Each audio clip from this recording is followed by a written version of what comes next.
and welcome to this week's episode of Coffee Talk. If you've just joined, Coffee Talks are the short, in-between episodes where we read your user-submitted stories, hang out with friends, talk about witchy pop culture, or chat with you about what is going on in our personal practices. I just want to say you've been doing such a good job with witchy. Like, such a great job. Thank you. Speech impediment where? But if you guys want to be featured on Coffee Talk, email us at submissions@coffeeandcauldrons.com, or you can send us your submission on our website, coffeeandcauldrons.com. We even have a voicemail service right now where you can leave us like a little voicemail and tell us your story that way. It does have a time limit, so when it cuts off, just call us right back and keep like plugging away at your story, and we will put it all together. We'll piece it all together. Yeah. The number is 351-207-0799. But yeah, you can send us your tips, your ghost stories, or any kind of funny story you think the community would like to hear.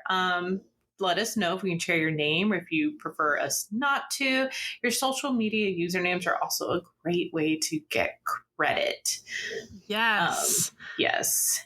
And last but not least, we do have a class this month on June 29th, and that's going to be taught by Teresa Reed, like author of like so many amazing tarot books. So many tarot books. But she will be teaching a class that is Tarot 101 with you guys. It's definitely, do not miss it if you really want to come, because it's going to be very good. Yes. And not to mention, if you join us like on Patreon, you get all of your past classes too. I mean, you get to see everything that we've done so far. We have 500 posts on there. Articles, classes, part 2s of the episode. There's a Discord community that has 9 events every month, which is insane. We have so much going on, so we would love to have you there as a little reminder for those of you who do join. Definitely make sure if you're joining the right tier too. Please read the description. Read the tiers in full. Library tier and up does get you access to the classes, all the previous articles, the part 2s, etc. But if you want to join the Discord, you do have to join a Coven tier. So we hope to see you there. We would really love to. Teresa's class is going to be amazing. Teresa is one of my personal tarot idols, so I am really excited about it. Yes, so we hope to see you there. Yeah, please join us. But yeah, do you have anything you want to share before we dive into stories? Not really. Things have been really quiet over here on the overall witchy front. I'm working on some travels, like charms. I'm going to do some embroidery. I don't know. Little travel charms for my family that I'm pretty stoked about. I'm gonna do little pockets like we did in that crafting circle one time. That's cute. Pretty stoked on it. Yeah, I'm pretty stoked on it. I got some beads and some embroidery thread, and I'm pretty excited. Oh, you have to show the like finished product on like social media or something, or just with me, because I'm special. Privately with you. No, I will, but I'll do it after travels are done and everything. Of course. No, that makes sense, witchy-wise. Well, especially because I've got kids. I think that if it was just me and my husband, I would be less worried about it. You know what I mean? And not that I think that anybody's actually going to like... nullify my spell work or anything. But in this particular case, because I do have my children with me, I am going to be better safe than sorry. Yeah. You never know. Exactly. And that's why like I've stopped doing like showcasing my actual spell work on like social media as much. If I do, it's been like months. So it has passed. Actually, I want to touch on that because we actually had a review on the podcast come up that we were coming off as judgmental because we were talking about this exact subject. And I think it's a good opportunity to kind of clarify where we're coming from on it. The average person does not have as many eyes on them as Maria and I. And especially, at least in my case, I've been sent literal death threats from people that have been so serious. I've had to actually get the FBI involved. Unfortunately, more than once. And so when Maria and I are talking about not putting spell work on, we aren't making this recommendation to you guys necessarily. If you want to put your spell work on, I think that that's your right as a person, 100%, and as a witch. But Maria and I have a lot of eyes on us, and a lot of those eyes, unfortunately, or not a lot, but a significant enough portion of those eyes, unfortunately, don't wish us well. And so because of that, that's why Maria and I specifically choose to not share our active spell work online. Because we don't want anything to intervene with that. If you want to put your spell work online, I say more power to you. But in our specific circumstances, that's not necessarily always going to be the best choice for us. It wasn't us recommending for you to or to not. It's because we unfortunately are in a position where we're got some not nice people sending us some not nice vibes. Yeah, we definitely. And we don't want our spell work nullified, and that is why you have sometimes, unfortunately, in our specific instance, you will have people actively working against active spell work that you post on the internet. Hopefully, that's not something that happens to you. And like, especially when you consider like our ratio, our numbers. For me, at least, I know I'm going to do air quotes here, fact, how many people are doing these active workings against me. And it's less than a dozen. And I have a huge number of followers. And so I'm sure Maria's in a similar boat. So the risk for you, if you're just a regular person who's posting your witchcraft online, you have a couple hundred followers, is like almost non-existent. But in our case, it's a little bit different. And so I did want to take the opportunity to clarify that, because we are talking about our personal experiences on that, not on necessarily a broad general recommendation. Yeah. And then hope also, that makes sense. Yeah, and when you post spell work, there's always that one person where like, you're not doing it right. You're not doing it right. Like, and so annoying. While I know that I'm doing it right for me, it's still like, I don't want to hear those comments. I'll hear it like after the spell's done and completed, but I don't know. I've gotten so fed up with like the naysayers and the mean people on social media that like, protect your peace. That's when we've talked about that before in the past. If we've come off as judgmental, that's not been our intention. We are specifically speaking from our perspective, given our unique and specific circumstances. So I hope that clarifies that. Yeah. But that being said, do you want to get into our stories today? Well, I did first want to share we're doing this again. Sorry. Oh no, you're okay. So we are this weekend. We will be taking a trip. I won't say where we're going because, once again, protecting my peace. But we're going to go to this very well-known spooky area in the South, and we're going to stay at a very haunted hotel for the witchling. This was the witchling's choice, what they really wanted to do for their birthday. And so I was like, okay, sure, so whatever. Exciting. So we are staying at this haunted hotel. I got them a spirit box, and we're going to do like the Estes method in the room, obviously, and bringing all the stuff to like protection, cleanse, and stuff like that. So it'll be fine. And then we're going to be doing a ghost tour. It's going to be a lot of fun, and I'm super excited. Hopefully something cool happens so I can relay it on here next coffee talk. But you know how it is with spirits. I feel like when we want them to do something, they're like, no, no thanks. But who knows? Maybe we'll experience something super cool, and I will tell everybody, because I've already had experiences not at this specific location, but in the same city. So I'm excited to see if it's going to happen here too. Let's see. That's exciting. I know. I'm very excited. I just got a text message that I would like to read because I think that you'll enjoy this. This obviously has nothing to do with witchcraft, but it does have to do with my 3-year-old.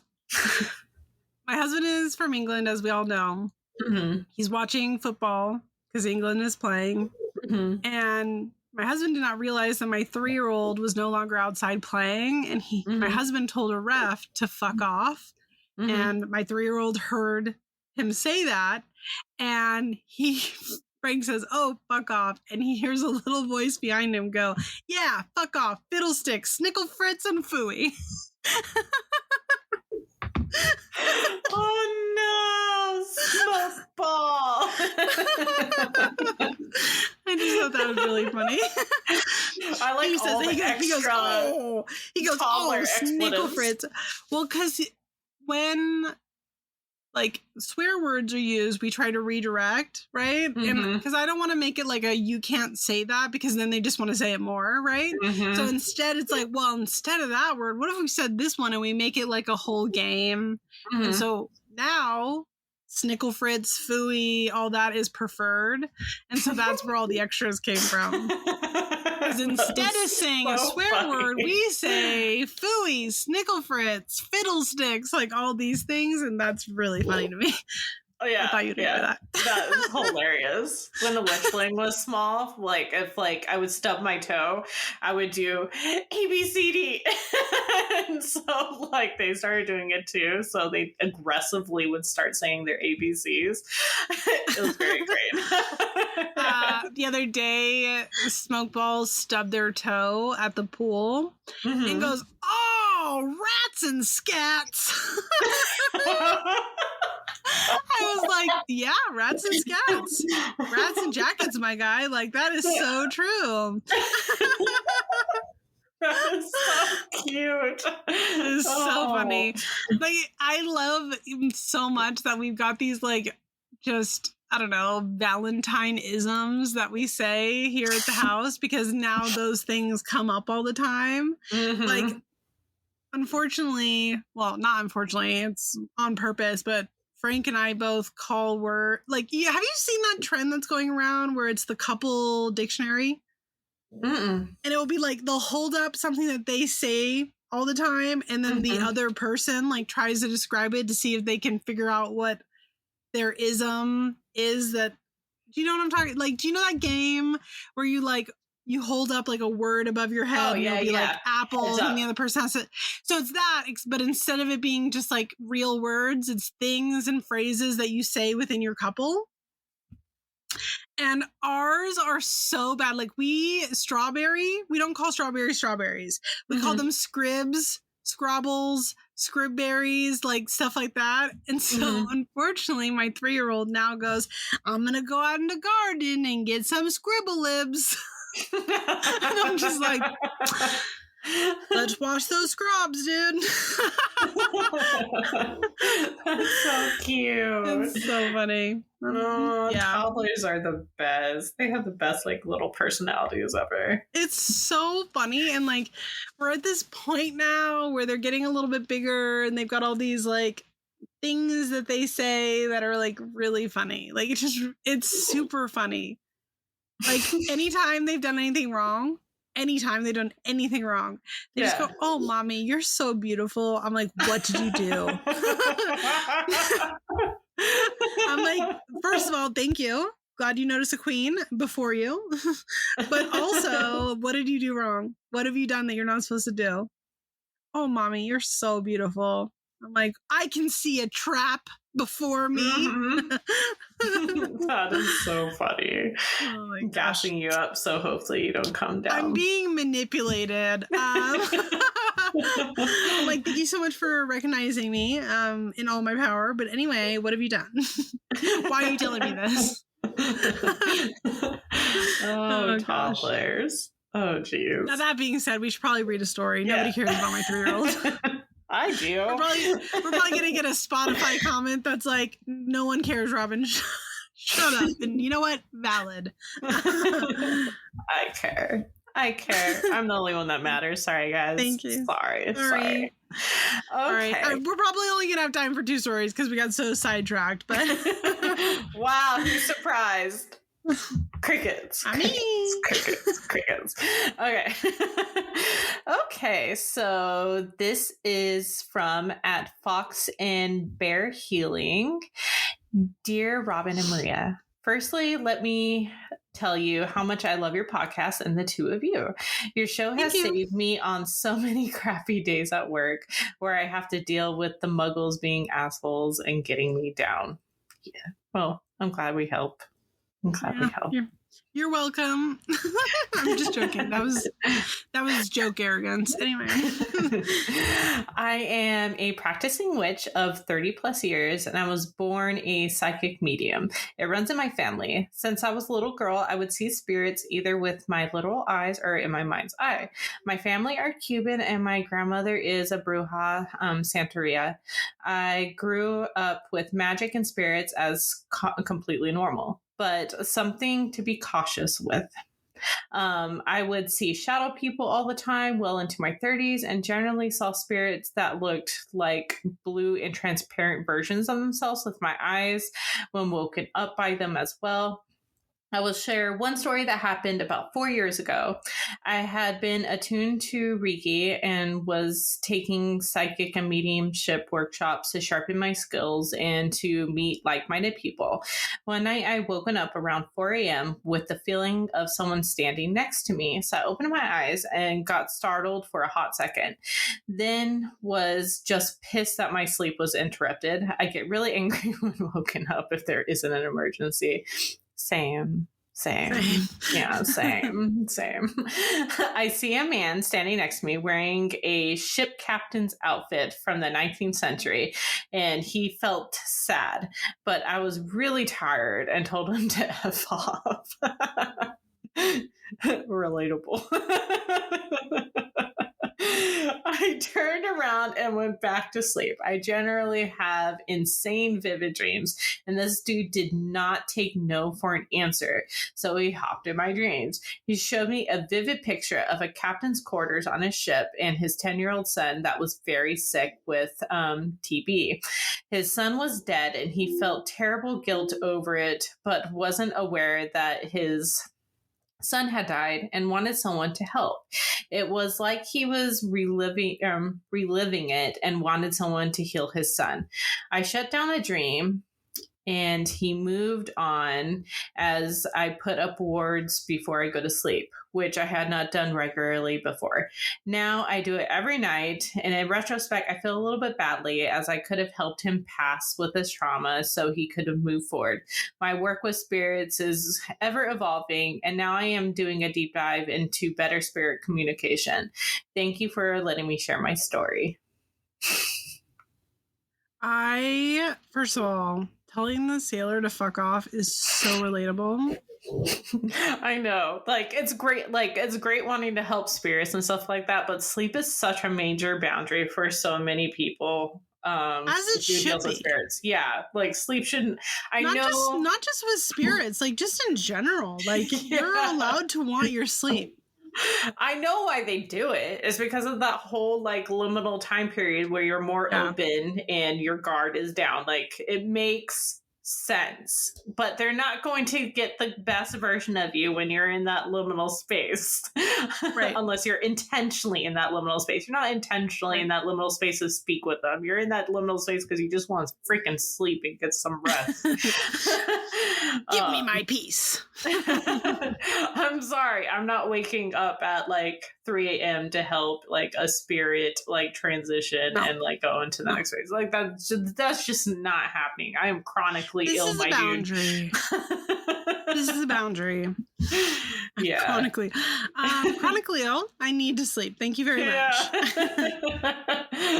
I'm in the liminal space all the time thanks to my pain. Just daylight hours times, please. 9 to 5. Literally. I just have a 6-month-old. I need as much sleep as I can get. Even you're in a liminal space just because of the lack of sleep. I'm in a constant liminal. Goodness. Oh no. But all right, so we're gonna have time for one more story. This one comes from Mari. And they say, over the past few years, I have been having dreams between September and November of loved ones who have passed. I am 3rd-generation Mexican on my mother's side. My father is mixed Indigenous and Spanish and just started celebrating Dia de los Muertos last year in 2021. Well, we are obviously behind on these stories. So a couple of years ago. With my parents to reconnect and honor my ancestors. A few years ago, I dreamt I was at a Thanksgiving with my aunt and uncle who had passed away a while back, and my uncle brought apple pie and said, "You can't have a Thanksgiving without apple pie." So I put out apple pie for him on my ofrenda for Dia de los Muertos that year and each year after. This year, I dreamt my grandpa, who also had passed a while back, came to visit me for the first time. In this dream, my husband and I bought our dream home, pun intended, and we went outside to greet our new neighbors. I instantly recognized my grandpa and had a weird feeling that that his being there was not part of my dream. It was more like he was a visitor / spirit passing through. In my dream, I knew that he had passed away years ago, so it didn't make sense that he was there standing before me. But because of that memory, I briefly realized that I was dreaming. I stood there for a moment thinking about what was going on, and he was patiently standing in front of me with a warm smile. In that moment, it felt like he was finally comfortable or finally able to come visit, and it felt like he had come to greet my husband, and I know that I've grown up. My grandpa passed while I was in middle school, and he was just happy to see us.